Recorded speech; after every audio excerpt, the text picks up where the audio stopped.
on the note of like coming out of sports, then, like, I read that you've set up Sport Matter group with Lee Hendry. Sport Mental group, yes. I beg your pardon. Can you just? Right, no. Obviously, Lee Hendry really did like capture the hearts of the imagination on Harry's Heroes. I mean, I've never met the fella, but I did send him a message on behalf of Superstar Speakers. Can you just tell us a little bit about that? Because I'm sure people are interested in the follow-up of that. So Lee and I have known each other for a few years now because we go on the golf circuits and, do the whole speaking at lunches and stuff like that.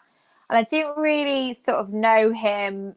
I never Google anyone. Okay. So I know that if I meet somebody, a sports person, I will not Google them because everything's taken out of context anyway. And if they want to share something with me, and usually we do end up sharing stuff and, sort of like, how are you, whatever.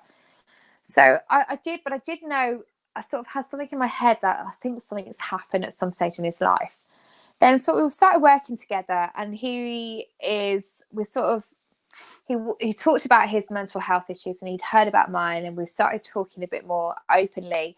And he wanted to do something to help. I knew he'd filmed Harry's Heroes, and he said that he was now feeling confident to talk about what he'd gone through. And he was talking about, it's like, help, Gail, you do the talking. How can I sort of like get into that? Yeah. And I was trying to explain to him how, it's going to be really, really hard talking about your experience. Are you ready for it? And, all those little things. And we were working on that. And then obviously lockdown happened. And we were like, I sort of said to him, so you okay, lockdown? He was like, I am going crazy. And I said, well, if I'm going crazy and you're going crazy, can you think about all the other athletes that are sort of, training full time, whatever, they must be going through boom. And the thing that I like about sort of talking with Lee is the fact that he's not badminton. And sometimes what we don't do very well in sport is cross talk, talking different sports. And I think there's so much you can get out of that. Because sometimes you don't want to talk in football, you don't want to talk in tennis, or don't want to talk in badminton, because people have seen stuff about you, and sometimes it's not right to go there. So what I loved was the fact that I could be quite honest with Lee, and he could be quite honest with me. And I was like, there's something in this. We need to be encouraging more and more people. So we have got quite a few people that are in this group, and we just, like I say, check in with each other. How are you? You all right? And we've got athletics, got rugby, we've got rugby league, we've got so many different people. And it's really, really lovely. And then obviously Harry's Heroes has come out, and Lee has been, and I thank you so much for sending a message to him. I know he's going through all of them, and he's reading every single one of them. So we were going to sort of do stuff later on in the year, but I think we had to fast forward it because so many people got in contact with him, and also, sort of lockdown. So it's still a work in progress, but we know how important it is that we need to. It's not counselling, it's not therapy, it's not rehab. It's just, are you okay? You okay? Yeah. I'm okay. Because like sports people know, it doesn't matter what sport it is. I can sit there with like a Formula One racing driver, or it's judo, whatever, but they know, and you know that they know. Yeah. So yeah, it's good.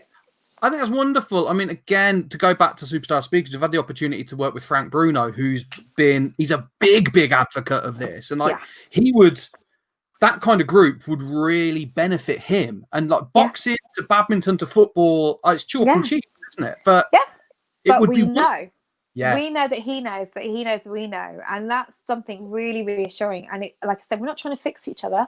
We're not trying to go, what you need to do is this. It's none of that. It's just like a support system, a network. And that's what we want to encourage. I think we're a little bit disillusioned with some of the kind of organised groups, like say like the PFA, or you know, some of they're not for everyone. Okay, they work really well for some people. They're not for everyone. I know for a fact that I'm not we've got to go to this group. Oh, all right then. That's not me. I like to be I would like to go something a little bit outside the box. So for me, this is right up my street. And but the problem is, it's scary how it's a bigger problem than people think. Yeah, and that's a little bit scary. We get a lot in this business that we're in, where we deal with a lot of former footballers, boxers. It's a very, very common trend. Like people that you wouldn't even imagine will just say something and you're like, oh, you too, yeah? Yeah, exactly. Sport is incredible, and don't get me wrong, but it's high pressure. It is relentless pressure, and I can't even imagine what it's like now. We got social media and sort of everything as well. It is, and everyone tries to fix you. That's the problem. Everyone tries to fix you, and it can be so. You just want to be you, and I don't think athletes are allowed to be themselves. Everyone's trying to make them into a robot of, conveyor belt of, we must produce this, and you've got to produce here, otherwise, nope, you're off the system, off the program. Or even the caricature. Like, I think about Paul Merton. People expected a certain behaviour. And Morgaza, there's an expectation that they'll not try and live up to, but kind of like, well, I'm the funny one. Gaza is not the same person, so why are we expecting him to be the same as Gaza when he's a completely different person? It's absolutely. Oh, yeah, like he's the new Gaza, he's the new Ronaldo, he's the new whoever. Yeah, hear it all the time, constantly. So that's what.